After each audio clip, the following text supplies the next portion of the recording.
నమస్తే. ప్రస్తుతం మనం కామారెడ్డిలో ఉన్నాం. సో దాదాపుగా 2-3 రోజుల నుండి ఎక్కడ చూసినా కామారెడ్డి, నిర్మల్, నిజామాబాద్, మెదక్ అదే న్యూస్ అయితే చూస్తూ ఉన్నాం.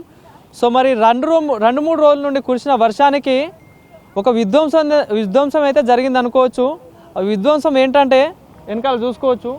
ఆ వర్షానికి ఎట్లా దాదాపుగా ఎంతో గట్టిగా కట్టే రోడ్డు కూడా ఊడిపోయిన పరిస్థితి.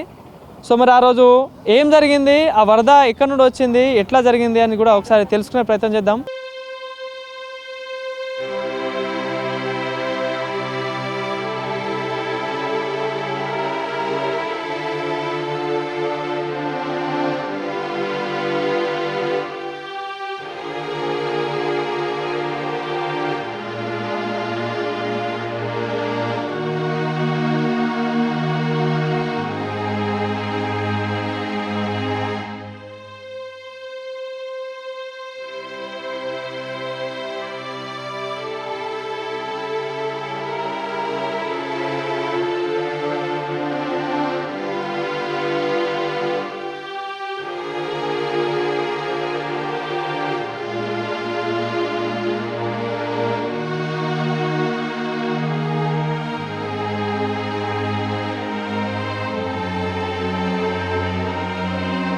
మా పేరు ప్రసాద్.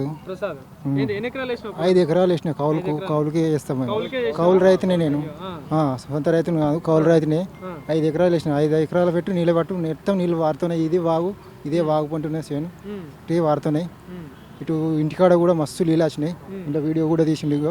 మా ఇంటి పక్క పండి బియ్యంను కూడా పక్కకు ఇంకో మొక్కన షిఫ్టింగ్ చేసినాం. మళ్ళీ ఇలా ఇంటి మొక్కన మళ్ళీ షిఫ్టింగ్ చేసుకున్నాం ఇంకొక గోడకు.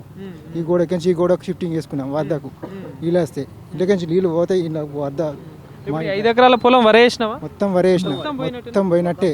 ఒక్క 2 మడ్లు కూడా లేవు. మీదికి ఒక 2 మడ్లు అంటే ఒక 2 మడ్లు అంటే 10 గుంటల మందం కూడా ఆశ లేదు. అందులో నీళ్ళు పోతున్నాయి. ఇప్పుడు ఇంకా కూడా ఇప్పటికి పోతున్నాయి. ఇప్పుడు ప్రజెంట్ అక్కడికించి తిరిగి అంటే పెట్టుబడికి ఎంతైనా ఇప్పుడు నాట్లు వేయడానికి దాదాపుగా ఒక 1,00,000 పైన అవ్వచ్చు కదా. 1,00,000 పైన అయినా. ట్రాక్టరే 20 గంటలు కొట్టింది. ఆయననే ట్రాక్టర్ డ్రైవర్. 5 ఎకరాలు అంటే ఒక 20 గంటలు కొట్టింది ట్రాక్టర్. ఏంటి మరి ఎవరైనా వచ్చి కలిసిలా మరి ఏంది మరి పరిస్థితి? ఎవరికైనా చెప్పి రాలే పొలాల కాడికి ఇంకా ఏళ్ళు రాలేరు. ఎటువంటి అభిప్రాయం లేదు ఇంకా పొలాల దగ్గరికి. రైతుల దగ్గర చెప్పిల్లు కదా సీతక్క గారు వీళ్ళు ఎవరైనా వచ్చి దగ్గరికి వాళ్ళు రాలేరు. ఇప్పటికీ రైతుల దగ్గరికి వాళ్ళు రాలేరు. పంట సెన్ల వరకు వాళ్ళు రాలేరు. ఇవరకు రైతులు అధికారిచిన వాళ్ళు లేరు ఇప్పటికి. అయితే ఇవన్నీ రోడ్ల వరకే సరిపోయింది. ఇక్కడే సరిపోయింది. 40 ఎకరాలు ఉండొచ్చా అక్కడ ఏరియా మొత్తం ఇట 30 ఎకరాల దాకా ఉంటుంది. అందులో మొత్తం ఇట అంటే కూలి చేసుకొని బతికేవాళ్ళేనా?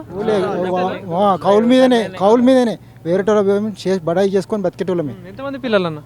3 పిల్లలు. ఇంట్లో ఏదున్నా ఇక నువ్వే చేసినావా? ఒక 3 బళ్ళు ఉన్నాయి. ఇటు మన కామారెడ్డి పాలు పోసుకొచ్చుకుంటే పొద్దుగల పోయి నేను పోసి వచ్చే వరకల్లా ఇక్కడ మొత్తం చాపక పోయేటప్పుడు లేవు. ఇదే మొత్తం మీద పోయినా పోసినా వచ్చిన అదే 2 రోజుల నుంచి వాళ్ళు ఫోన్ కూడా చేస్తలేరు. వాళ్ళు కూడా వెళ్ళిపోయారు, లోపలికి వెళ్ళిపోయారు. ఇక పాలు పోసి వచ్చి ఇంటికి వచ్చే వరకు అలా ఇటు చూస్తే ఇక్కడికి వెళ్ళి వరద ప్రభావం వచ్చింది. మీద చెరువులు తిమ్మకపల్లి చెరువు అయిపోయింది అంటే అది కూడా ఇటే వచ్చింది అన్నారు. కుంట అయిపోయింది అన్నారు. అక్కడికి వెళ్ళి కుంట అయిపోయింది అనగానే అక్కడ కుంట ఇవి అన్ని వరకల్లా బాగా ప్రభావం బాగా చూపింది మాకు. ఇక్కడ నుంచి బాగా వరద వచ్చేసింది. ఈ బాగా అంటే ఇప్పుడే ఫస్ట్ టైం, ఇప్పుడైతే చూడలేము.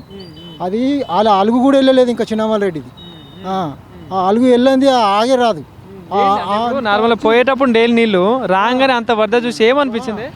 అది వరద ఎట్లా అంటే బీభత్సం లెక్క అయిపోయింది ఒక్కడసారి. ఎక్కడనో చూడాల్సింది మనం చూసినాం. ఈడ ఎక్కడనో జరిగినవి చూసి అట్టిగా చూసినాం టీవీలలో. కానీ ఇంత రియల్గా మనం ఇప్పుడే చూస్తున్నాము. చేనులకు పోయినాం, లైవ్గా చూసినాం, మొత్తం ఫోటోలు కొట్టుకున్నాం, వీడియోలు తీసినాం, వచ్చినాము. దాదాపుగా 5 ఎకరాల పొలం నష్టపోయినావు. అప్పు దాదాపుగా ఇప్పుడు 1,00,000 రూపాయల పైన పెట్టుబడి అయిందంటావు. ఏంది మరి ప్రభుత్వం నుండి ఏమైనా కోరుకుంటున్నావా? ఏమైనా నష్టపరిహారం ఇవ్వాల్సిందే. మళ్ళీ మేము కౌలు రైతులము మెయిన్. ఇక మేము సొంత పట్టదారులం కూడా కాము. కౌలు రైతులము. ఆయన కౌలు ఇవ్వాల్సిందే, పెట్టుబడి పెట్టాల్సిందే. వాళ్ళు కోరు టాటర్ కొట్టిన వాళ్ళు ఆయన ఊరుకుంటారా, నాటేసిన వాళ్ళు వాళ్ళు తీసుకోరు. వాళ్ళకి పైసలు కూడా ఇంటికి వాళ్ళకు ఇచ్చి వచ్చినాము. వాళ్ళు ఊరుకోరు కదా. మసాలా చల్లినాము 5,000 ఇద్దరం పోయి గంట మంది తీసుకొచ్చి అనామతితో మసాలా చల్లినాము 8,000. మీ ఊరు పేరు, నీ పేరేంది చెప్పు? సరంపల్లి పోలు ప్రసాద్, సన్నాప్ గంగయ్య.